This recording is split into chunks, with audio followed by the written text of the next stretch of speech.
Selamat datang di Kisah Mencekam, tempat di mana setiap cerita datang untuk memukau keberanianmu. Di sini, kita akan menyelami kisah-kisah horor yang tak hanya menakutkan, tapi juga penuh misteri dan keanehan yang sulit dijelaskan. Siapkan dirimu, matikan lampu, dan dengarkan dengan penuh perhatian. Karena kegelapan yang akan kita masuki tak pernah sama seperti yang kamu bayangkan. Jangan lupa, jika kamu suka dengan cerita yang membuat jantung berdebar dan bulu kuduk merinding, tekan tombol berlangganan dan ikuti perjalanan horormu bersama kami. Terima kasih.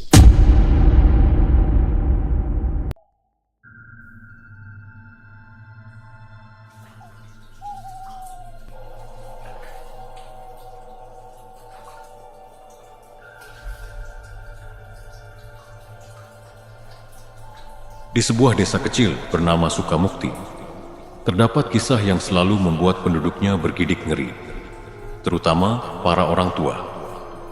Kisah ini adalah tentang Wewe Gombel, sosok makhluk gaib yang sering diceritakan menculik anak-anak yang diabaikan oleh keluarganya. Namun, bagi penduduk Sukamukti, ini bukan sekadar dongeng. Kisah ini nyata. Malam itu, hujan deras mengguyur desa Sukamukti. Angin menderu-deru, menggoyangkan pepohonan, hingga daunnya berserakan di jalanan. Di sebuah rumah kecil di ujung desa, seorang anak bernama Dinda, yang berusia 7 tahun, tengah menangis di sudut kamarnya. Orang tuanya yang sibuk bertengkar di ruang tengah, tidak memedulikannya.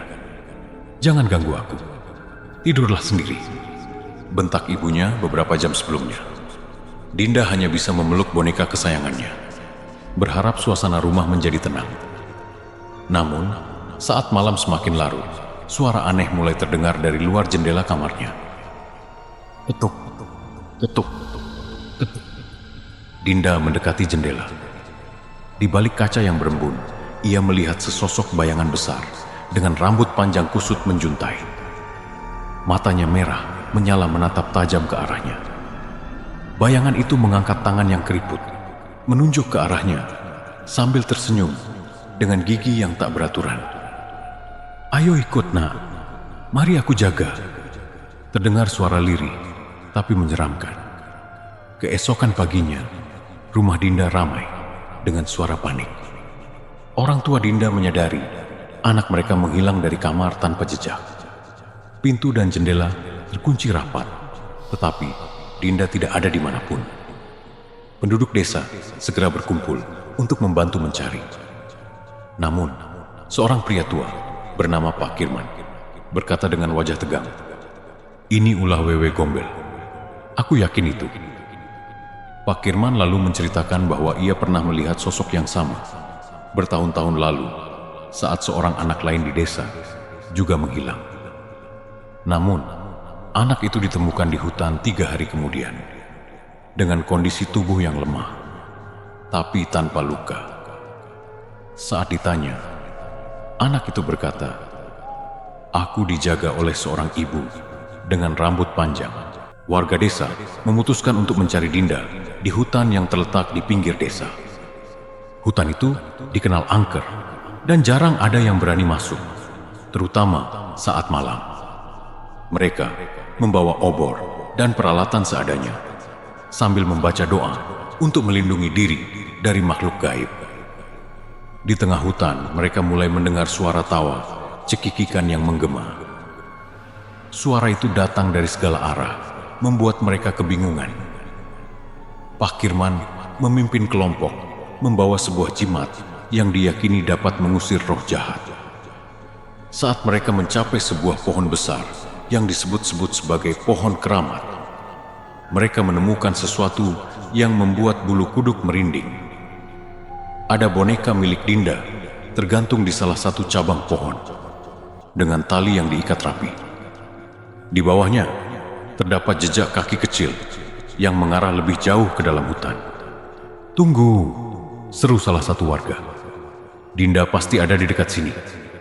Namun, sebelum mereka bisa melangkah lebih jauh, angin kencang tiba-tiba berhembus, memadamkan sebagian besar obor yang mereka bawa. Dari kegelapan, terdengar suara berat dan menggelegar. Anak itu milikku sekarang. Sosok Wewe Gombel akhirnya menampakkan diri di hadapan mereka. Tubuhnya tinggi besar, dengan pakaian compang-camping dan kuku panjang seperti cakar. Rambutnya yang panjang menyapu tanah, dan matanya yang merah menyala menatap marah ke arah warga. "Dia tidak disayang, aku yang menjaganya," teriak Wewe Gombel dengan suara parau. Pak Kirman maju, mengangkat jimatnya sambil membaca doa. "Kami datang untuk mengambil Dinda. Kembalikan dia, atau kami tidak akan pergi." Wewe Gombel tertawa keras, tetapi perlahan mundur. "Baiklah, kalau itu yang kalian mau. Tapi ingat, aku selalu ada untuk anak-anak yang diabaikan." Seketika, suara tangis Dinda terdengar dari balik semak-semak. Warga segera menemukannya dalam keadaan lemah dan kebingungan. Namun, Dinda terus berkata, "Aku tidak mau meninggalkan ibu itu. Dia baik padaku." Setelah kejadian itu, desa Sukamukti kembali tenang. Setidaknya, itulah yang mereka pikirkan. Orang tua Dinda berusaha memperbaiki hubungan dengan anak mereka. Namun, Dinda sering terlihat termenung, seperti ada sesuatu yang masih mengganjal di pikirannya. "Mama, aku kangen sama ibu itu," ujar Dinda suatu malam. Wajahnya terlihat pucat dan matanya kosong, seperti sedang memikirkan sesuatu yang tak dimengerti oleh orang dewasa. "Ibu siapa, nak?" tanya ibunya dengan suara bergetar. "Ibu yang baik di hutan," dia bilang. "Aku bisa datang lagi kapan saja." Mendengar ini, ayah Dinda merasakan kengerian menjalar ke seluruh tubuhnya. Mereka mengira semuanya sudah berakhir. Tapi ternyata, Dinda masih memiliki koneksi misterius dengan Wewe Gombel.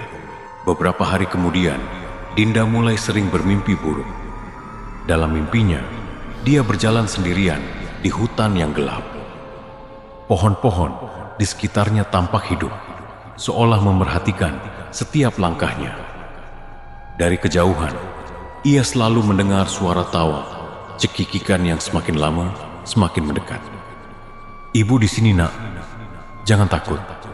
Suara itu berbisik lembut, namun mencekam. Dinda selalu terbangun dengan keringat dingin.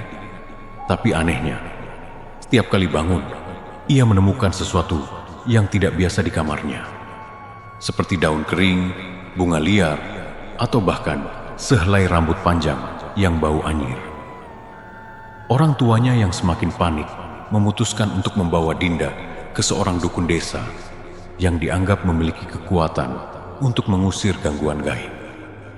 Sang dukun, seorang wanita tua bernama Mbok Rukmi, menyambut keluarga Dinda dengan tatapan serius.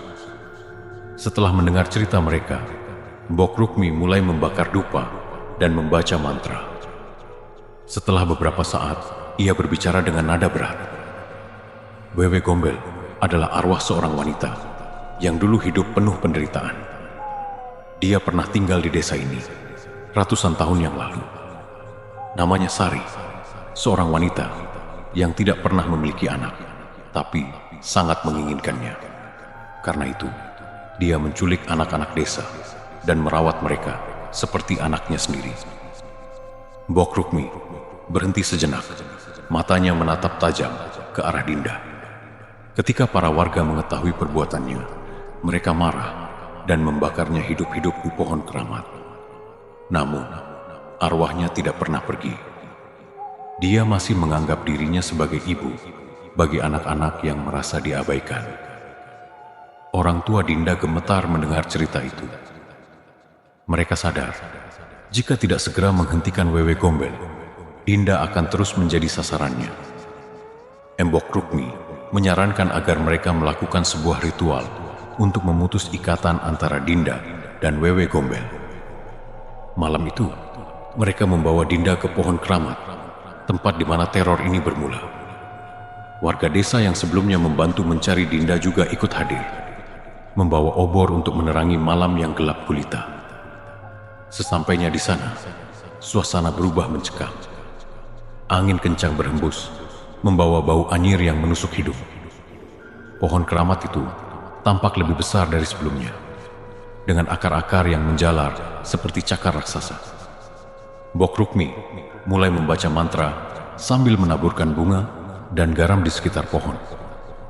Namun, tiba-tiba terdengar suara tawa keras yang menggema di seluruh hutan. Dari balik bayangan pohon, muncul sosok Wewe Gombel. Wajahnya penuh amarah, matanya merah menyala, dan rambutnya yang panjang melayang di udara seperti hidup. "Beraninya kalian mencoba mengambil anakku?" teriaknya dengan suara yang menggelegar. Dinda berteriak, mencoba lari ke arah Wewe Gombel.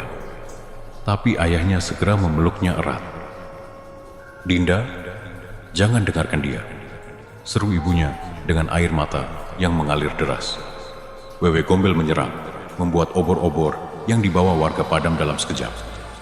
Beberapa warga yang ketakutan berlari meninggalkan tempat itu. Tapi Mbok Rukmi tetap berdiri teguh. Dia melemparkan segenggam garam ke arah Wewe Gombel sambil membaca mantra dengan suara lantang. Wewe Gombel menjerit kesakitan, tapi ia tidak mundur. Sosoknya semakin besar, bayangannya menutupi seluruh area sekitar pohon. Akar-akar pohon mulai bergerak, mencoba meraih siapa saja yang mendekat. Mbok Rukmi kemudian mengeluarkan sebuah benda dari kantongnya, sebuah cermin kecil yang terlihat sangat tua. Dia mengarahkan cermin itu ke arah Wewe Gombel sambil berkata, "Lihat dirimu sendiri dan sadari dosa-dosamu." Ketika cahaya dari cermin memantulkan bayangan Wewe Gombel, sosoknya mulai memudar. Dia menjerit keras, suaranya mengguncang bumi, sebelum akhirnya menghilang sepenuhnya. Hutan kembali sunyi, hanya suara nafas berat warga yang terdengar. Setelah ritual itu, Dinda kembali normal. Ia tidak lagi bermimpi buruk atau menemukan benda-benda aneh di kamarnya. Pohon keramat juga tampak layu, seolah-olah kehilangan energi gaibnya. Namun, Mbok Rukmi mengingatkan warga desa bahwa Wewe Gombel mungkin belum sepenuhnya pergi. Selama masih ada anak-anak yang diabaikan, dia akan selalu menemukan cara untuk kembali, kata Mbok Rukmi sebelum meninggalkan desa. Dan sejak saat itu, orang tua di Sukamukti menjadi sangat perhatian terhadap anak-anak mereka. Namun, di malam-malam tertentu, masih ada yang mengaku mendengar suara tawa cekikikan dari arah hutan. Dulu, sebelum desa Sukamukti terbentuk, wilayah itu adalah hutan belantara yang dihuni oleh berbagai makhluk gaib. Di tengah hutan itu, ada seorang wanita bernama Sari yang dikenal sebagai penjaga hutan. Sari hidup dalam kesederhanaan, menjaga keseimbangan alam, dan melindungi makhluk-makhluk kecil yang tinggal di sana. Namun, hidupnya penuh luka batin. Ia pernah menikah, tapi suaminya meninggalkannya karena ia tidak bisa memiliki anak. Sari sangat mencintai anak-anak, meskipun ia tidak pernah punya anak sendiri. Ketika mendengar tangisan bayi di hutan, ia selalu berlari, berharap menemukan anak yang bisa ia rawat. Namun, semuanya hanya ilusi. Suara-suara itu adalah permainan roh-roh jahil yang ingin menguji kesabaran dan kekuatan batinnya. Suatu hari, sekelompok pendatang dari luar mulai membuka lahan di hutan untuk mendirikan desa. Mereka menebang pohon-pohon besar dan mengusir hewan-hewan yang menjadi teman Sari. Sari mencoba menghentikan mereka, memohon agar mereka meninggalkan hutan tetap. Namun, para pendatang itu mengabaikannya. Mereka menganggap Sari sebagai wanita gila dan penyihir yang harus dijauhi. Puncak dari tragedi itu terjadi ketika salah satu pendatang menculik seekor rusa kecil yang menjadi teman dekat Sari. Ketika Sari mencoba merebut rusa itu kembali, penduduk desa menuduhnya sebagai pembawa sial. Mereka menyerang Sari, mengusirnya ke dalam hutan yang lebih dalam. Namun, Sari tidak menyerah begitu saja. Dalam keputusasaan, ia bersumpah akan melindungi hutan itu dengan segala cara. Bahkan jika itu berarti harus membalaskan dendamnya kepada para penduduk. Legenda mengatakan, di malam bulan purnama, Sari melakukan ritual di bawah pohon keramat, pohon terbesar di tengah hutan, yang dianggap sebagai tempat tinggal para roh penjaga. Dengan membakar dupa dan membaca mantra kuno, ia memohon kepada roh hutan untuk memberinya kekuatan. Dalam ritual itu, ia mengorbankan sesuatu yang berharga, seutas kalung milik ibunya, satu-satunya benda yang tersisa dari masa lalunya yang damai. Namun, roh penjaga hutan tidak hanya memberikan kekuatan, mereka memberikan kutukan. Sari berubah menjadi makhluk yang tidak lagi manusia. Rambutnya menjadi panjang dan kusut, matanya menyala merah seperti bara api, dan tubuhnya menjadi setengah manusia, setengah roh. Ia mendapatkan kemampuan untuk menghilang di antara bayangan dan menculik siapa saja yang ia anggap mengancam hutan atau bahkan tidak menghormati alam. Namun, ada satu sisi dari kutukan itu yang tragis. Karena cinta Sari terhadap anak-anak, ia juga terobsesi untuk menyelamatkan anak-anak yang merasa tidak dicintai oleh orang tua mereka. Ia menganggap dirinya sebagai ibu yang lebih baik, yang akan memberikan kasih sayang kepada mereka. Meskipun itu berarti menculik mereka dari dunia manusia. Seiring waktu, penduduk desa mulai menghilang satu persatu, terutama anak-anak. Orang tua yang mengabaikan anak mereka sering menjadi target Sari, atau yang kini dikenal sebagai Wewe Gombel. Anak-anak yang diculik selalu ditemukan di tengah hutan, tampak sehat secara fisik, tetapi mereka tidak pernah ingat apa yang terjadi. Satu hal yang selalu mereka katakan adalah, "Ibu yang baik merawat kami." Desa yang dibangun di tengah hutan itu akhirnya ditinggalkan karena ketakutan yang tak kunjung reda. Namun, Wewe Gombel tetap tinggal di hutan itu, menjadikan pohon keramat sebagai pusat kekuatannya. Desa-desa lain yang tumbuh di sekitar wilayah itu mulai mendengar cerita seram tentang sosok wanita gaib yang suka menculik anak-anak. Cerita itu menyebar dari mulut ke mulut hingga menjadi legenda yang dikenal luas di seluruh negeri. Pohon keramat yang menjadi tempat asal mula kekuatan Wewe Gombel dianggap sebagai penanda batas wilayah antara dunia manusia dan dunia gaib. Pohon itu dipercaya memiliki energi yang begitu kuat, sehingga siapa saja yang berani mendekatinya tanpa izin akan kehilangan arah, bahkan kewarasan. Menurut Mbok Rukmi, sang dukun desa, Wewe Gombel tidak sepenuhnya jahat.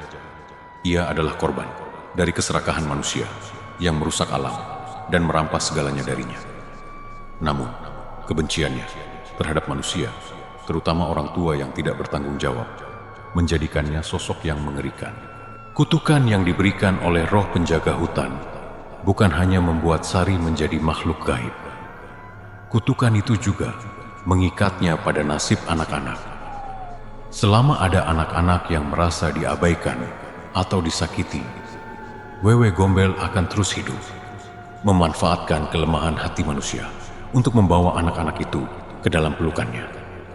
Legenda ini menjadi peringatan bagi setiap orang tua di desa Sukamukti dan sekitarnya untuk selalu menjaga anak-anak mereka dengan cinta dan perhatian. Jika tidak, malam yang gelap bisa membawa suara tawa, cekikikan yang mengerikan, dan seorang ibu gaib yang akan datang mengetuk jendela, memanggil dengan suara lembut namun mematikan. "Nak, mari ikut ibu. Ibu akan mencintaimu lebih dari siapapun." Beberapa malam setelah Dimas kembali ke rumahnya, desa Sukamukti kembali diliputi kegelisahan. Meski anak itu terlihat sehat, ada sesuatu yang aneh pada dirinya. Dimas sering berbicara sendiri, seperti sedang bercakap-cakap dengan seseorang yang tak terlihat. Ia juga sering memandang ke arah hutan dengan mata kosong, seolah-olah ada yang memanggilnya. Orang tuanya, Pak Rahman dan Bu Mira, mulai merasa takut. Mereka mendengar cerita dari Dimas tentang seorang ibu yang baik, yang merawatnya di hutan, memberinya makanan, dan menyanyikan lagu pengantar tidur. Dimas terus menyebut bahwa ia ingin kembali menemui ibu itu. Kata-katanya membuat darah mereka berdesir ngeri. Desas-desus mulai menyebar bahwa Wewe Gombel belum selesai dengan Dimas. Ia ingin mengambil anak itu kembali, karena menurut legenda, anak-anak yang pernah disentuh oleh Wewe Gombel telah menjadi miliknya. Mereka tidak akan pernah benar-benar bebas, kecuali kutukan Wewe Gombel dihancurkan. Di malam bulan purnama, warga desa berkumpul di rumah Pak Rahman.